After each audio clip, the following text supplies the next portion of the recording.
Bonjour comrades, time for another What Happened on My Universe mode! One of the last few on WWE 2K18, the fireworks were throwing out some flames and we were in Zurich, Switzerland as Nitro continued its European tour. Now this was a big Nitro because we had to sort a few things out before the new game came out, so we started the show off with a European Championship match as Bret the Hitman Hart challenged Mark Henry for the title.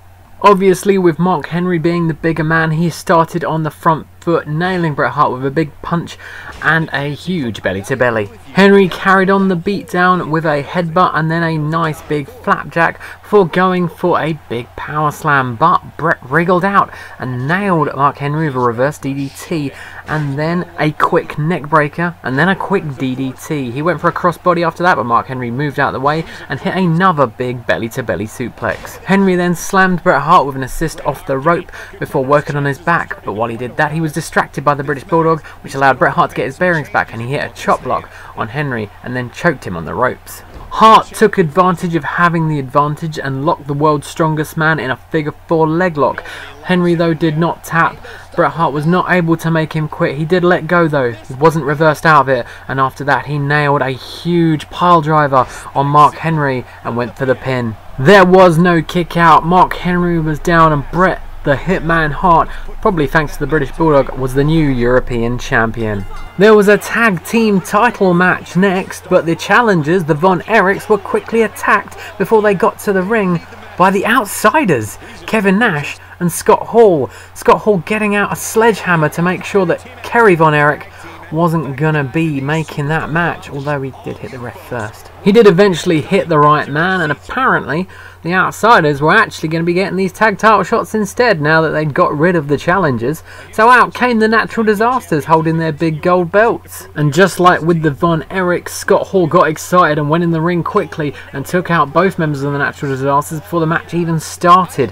Hall nailed Earthquake with a DDT, but obviously Earthquake's a much bigger man than the Von Erichs. He quickly reversed and hit an elbow drop on Scott Hall before Scott Hall was able to reverse again and nailed another DDT. Hall tagged into Nash and we got some outsider double teamness with a drop toe elbow combo before Nash took control with a knee to the back and a clothesline. Another tag followed and another double teamness and then another DDT, this one busting Earthquake wide open, which pissed him off. He reversed Scott Hall and then stepped on his chest. With the Natural Disasters prepared for a different team, Scott Hall was able to wriggle out of the next move and had to defy gravity to carry on, first hitting a chokeslam, then Kevin Nash showed off his well-known cruiser skills to take down Earthquake. After a big boot, he did another bit of gravity defying, this time with a jackknife powerbomb, and Earthquake was not getting up, and another new champion was crowned, or new champions to be exact, the Outsiders, the new tag team champions. We stepped away from the title matches for our next contest as Rick the Model Martel was taking on the Ultimate Warrior, but as the Ultimate Warrior came to the ring, he was attacked from behind by his nemesis and former tag team partner Sting. The man known as Sting was delivering a deep beatdown on the Warrior before officials were able to drag him off and send him away, but that just allowed Rick Martel to gain an advantage, hitting him with a monkey flip before sending him into the ring. The model Rick Martel could not believe his luck as he hit a clothesline in the corner on the Ultimate Warrior and a big elbow to the head, but he wasn't that lucky because after this slam he got a punch reversed and the Warrior was in control. The Warrior hit a big power slam and a sidewalk slam before going all Warrior mode, hitting a clothesline, a big gorilla press and then nailing the Warrior splash, but he wanted to deal out some punishment in frustration, so he went for the slam again, and that's when Rick Martel reversed. After hitting the Ultimate Warrior with a clothesline, Martel went through his signature moves, a running crossbody and a gut wrench suplex, went for the pin and got the win. Obviously the Ultimate Warrior softened up a little by his former partner earlier. Another couple of men who don't see eye to eye now as Andre the Giant was taking on Goldberg one more time, and this one didn't start the way Andre wanted as Goldberg rushed into the ring, took him down and started nailing him. Andre was eventually able to fight off Goldberg, but the WCW superstar's work was not done. He hit a huge powerbomb on Andre the Giant and then a huge hip toss after a few beatings in the corner. Goldberg's momentum was stopped, however, with the next move as Andre the Giant reversed with an elbow, hit him in the gut and then hit him with a big boot. And then, surprisingly, a gigantic Andre the Giant tombstone. Andre went for a stomp following that, but it was dodged. Goldberg hit him with a clothesline instead, and then a spear, and then a jackhammer. Goldberg pinned the big man. 1, 2, but no! Andre was able to kick out.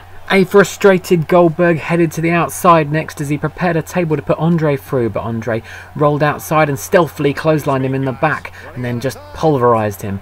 He then left the lying Goldberg outside and wandered off as both men ended up getting counted out. With the Giant's work apparently done, we moved on to our main event, which saw Chris Jericho get attacked from behind on the stage by The Rock. I don't know what the match was supposed to be, but I guess this will have to do with The Rock smashing Jericho with a suplex and Samoan drop on the stage. Jericho dodged the next move and went for a butterfly backbreaker, but The Rock reversed out and nailed him with a short arm clothesline. After hitting Jericho with a neck breaker, The Rock threw him into some of the decoration and tried to slam him off the stage, but Jericho wriggled out, went for a backbreaker. The Rock wriggled out of that. We got a spine buster. Was it time for the People's Elbow? No, it was time for the ending show cutscene.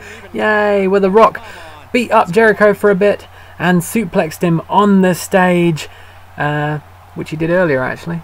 Either way, that's how the show ended, and that's it for another What Happened on My Universe mode. Like and subscribe. NXT next.